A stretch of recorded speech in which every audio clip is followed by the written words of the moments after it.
That's good. And we're going to work toward getting it ended and as fast as possible. It's a horrible situation going over. It's flat land, and the bullet goes off, and the only thing it can hit is a body, a human body, a young human body.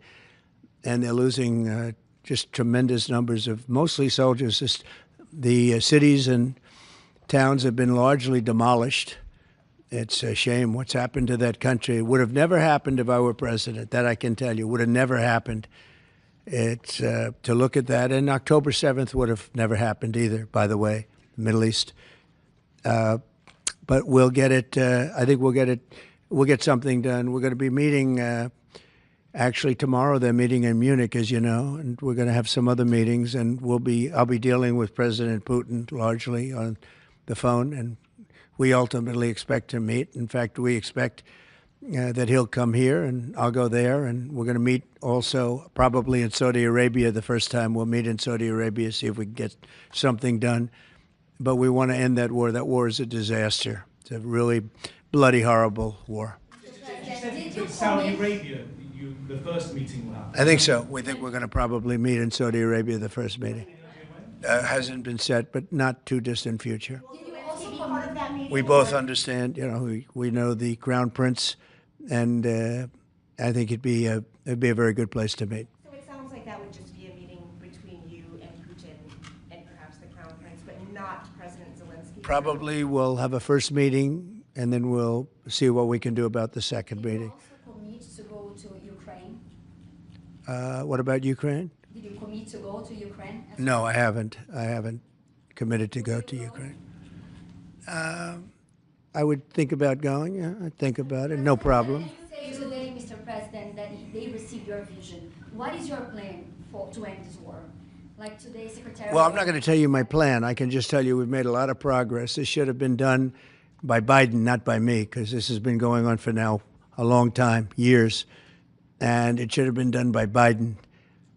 Just like the young gentleman that I brought home yesterday after 2 weeks. We worked on it for 2 weeks. He was a fine man, and he was in there for 3.5, almost 4 years, and they weren't able to do a thing, and I got him out. And as you know, I didn't pay $6 billion. I didn't pay anything.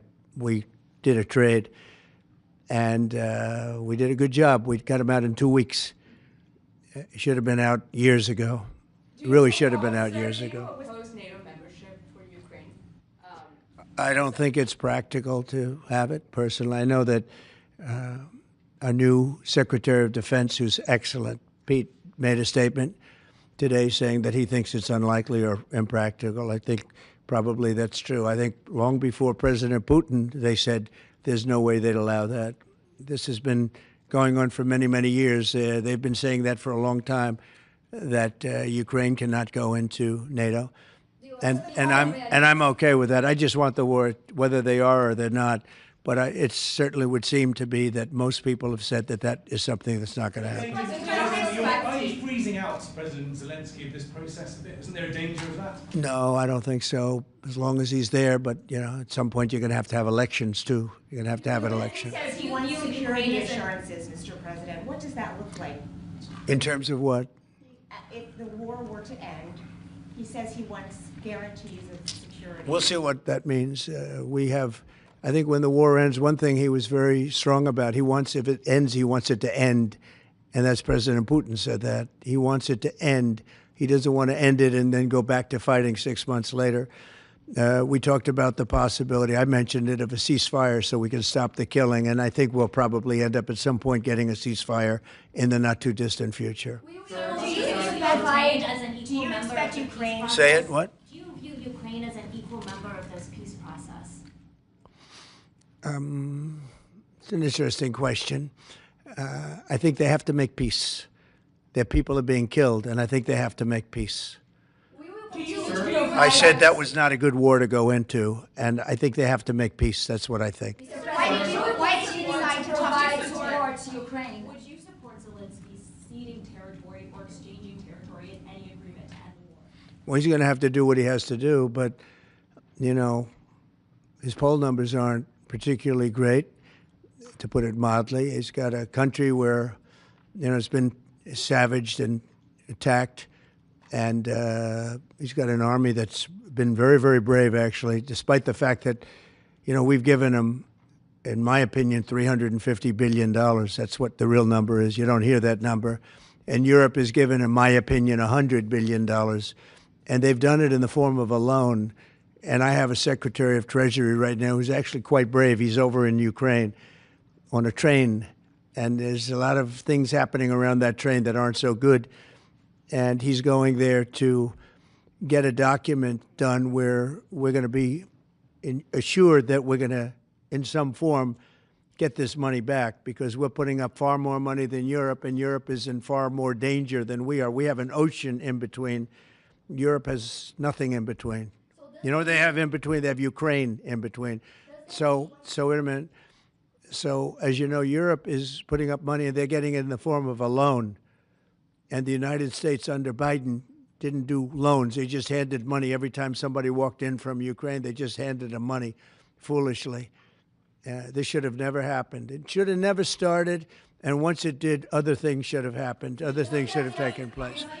So we're getting security on our money. We're going to have it secured by, they have rare earth, and they have oil and gas, and they have a lot of other things. And we're asking for security on our money. So does it mean you are not sending any more They've agreed aid to it. Ukraine has agreed to it. Does it mean you are not sending any more aid to Ukraine? No, we are, but we want it secured, and the money is going to be secured. When would the U.S. stop sending funding? When would the U.S. stop sending funding? Because if we didn't do that, then Putin would say he won. We're the thing that's holding it back. And frankly, we'll go as long as we have to go, because we're not going to let the other happen. But President Putin wants to have peace now, and that's good. And he didn't want to have peace with Biden. Was that conversation with Putin? And you tell me why that is, okay? Was that conversation with Putin to start these negotiations part of the deal to bring Fogel home? No, but it was a nice thing that he allowed Mark Fogel to leave. In fact, Mark wasn't feeling well, but he was, all of a sudden, about 2 weeks ago, he started being treated very nicely. He said they took him out for haircuts. They took him out. They helped him out a little bit and made him feel better, made him look better. And they were nice to him. And he said, I saw something happening. And it coincided with when I came into office. So that was nice. And he's a fine person. He was so happy to be out. He was there for 3.5 years plus, and he shouldn't have been there at all. They should have had him out much faster than that. Wait, go ahead, please. Sorry, sir, just to be clear, do you see any future in which Ukraine returns to its pre-2014 borders?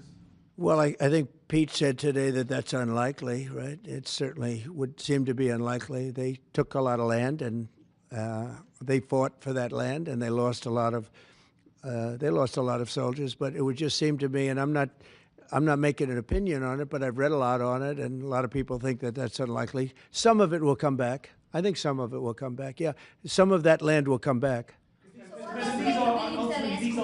Who are you with? Yeah. You who? AFP, Agence France Presse. Okay.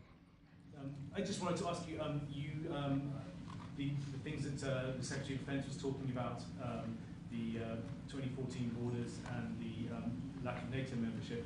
Ultimately, these are both demands that Russia has made in the past. Is there not a danger of handing Russia a kind of win on this?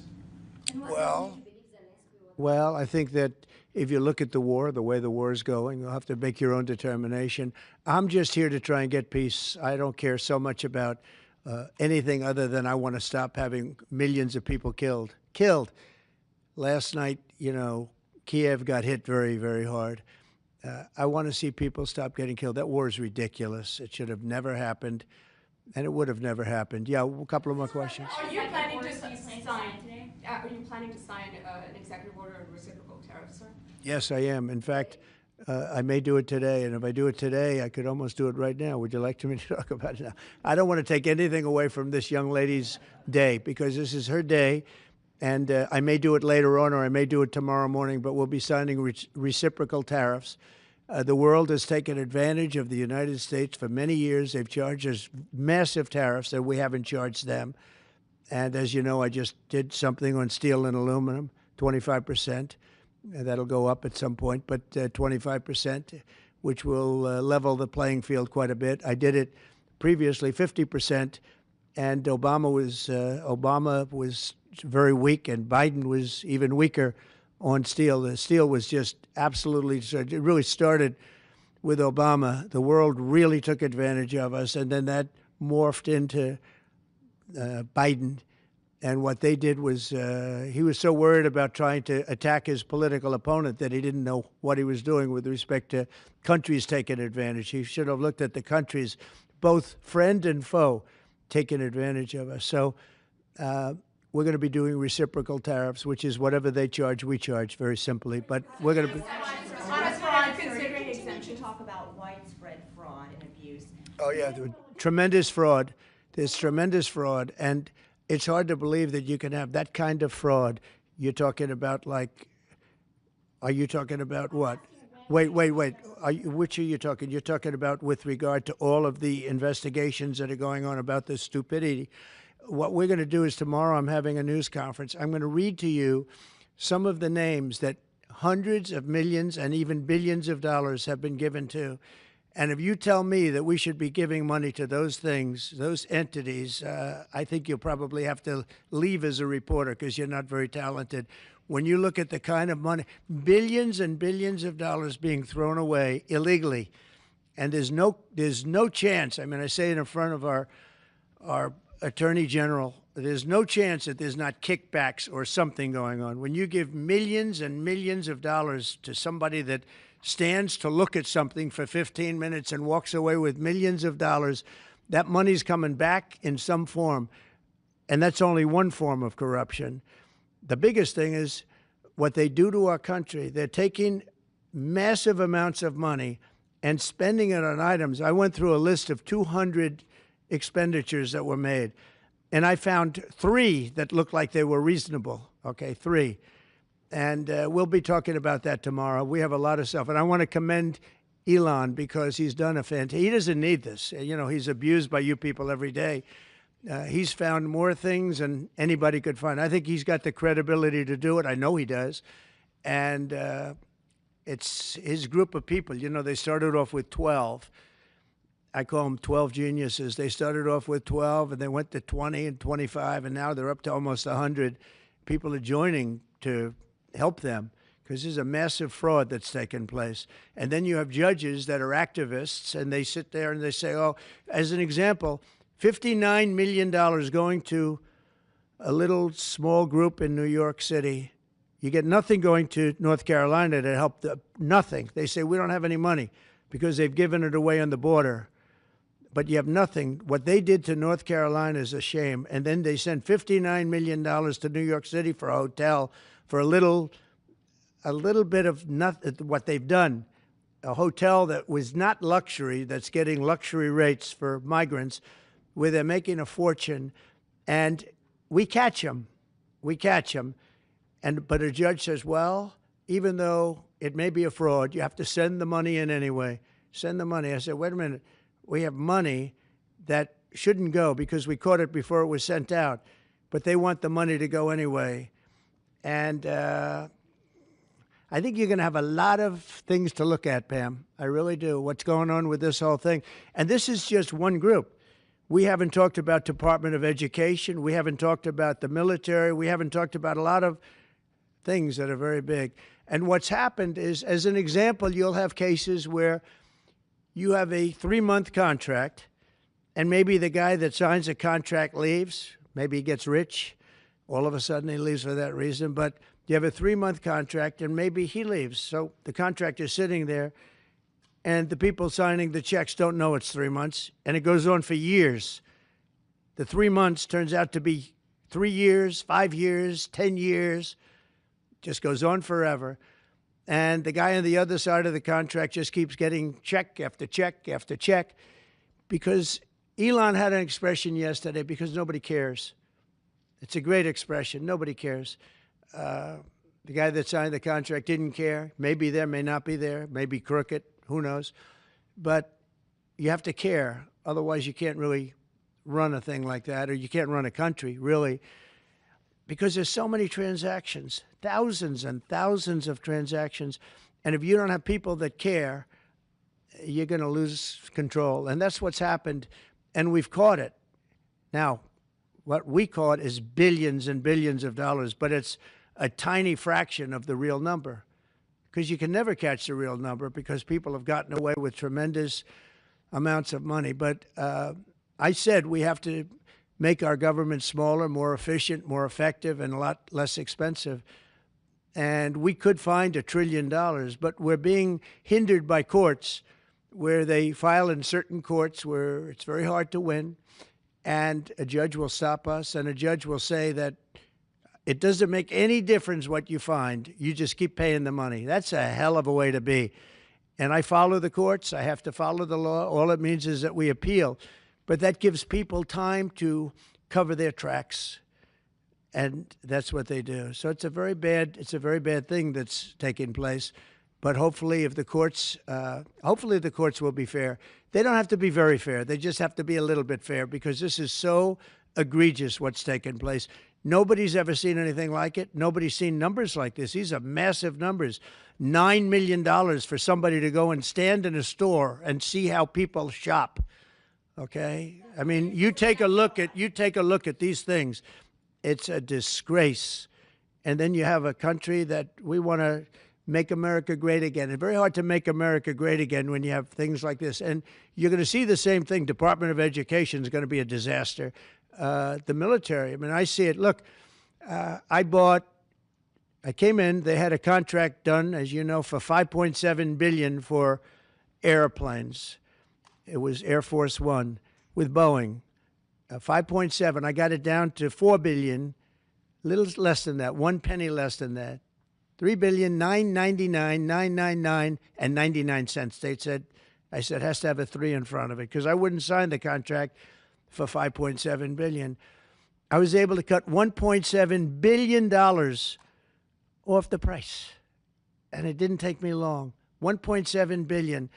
If people would care, they'd be able to do that with every single contract that's put before them, and we wouldn't have deficits. We'd have nothing but a tremendously low-taxed, wonderful country. But they have to care. And speaking of that, you know, Boeing, we're not happy with the service we're getting in terms of those planes. They would like to get more money. We're not happy about that whole thing. We signed a very strong contract. I signed a guaranteed maximum contract, which they haven't seen in a long time. And they're saying they're getting hurt by it. But they have to produce the product, and we expect them to produce the product. They have to produce the product. They agreed to build planes at a certain price. They're not used to that. They're used to having time and material contracts, where it's whatever it costs, time and material, no dates, no anything, and it ends up costing 5 times more. You look at some of the ships that have been built. Take a look at the Gerald Ford, the aircraft carrier, the Ford. It was supposed to cost $3 billion. It ends up costing like $18 billion. And they make, of course, all electric catapults, which don't work. And they have all magnetic elevators to lift up 25 planes at a time, 20 planes at a time.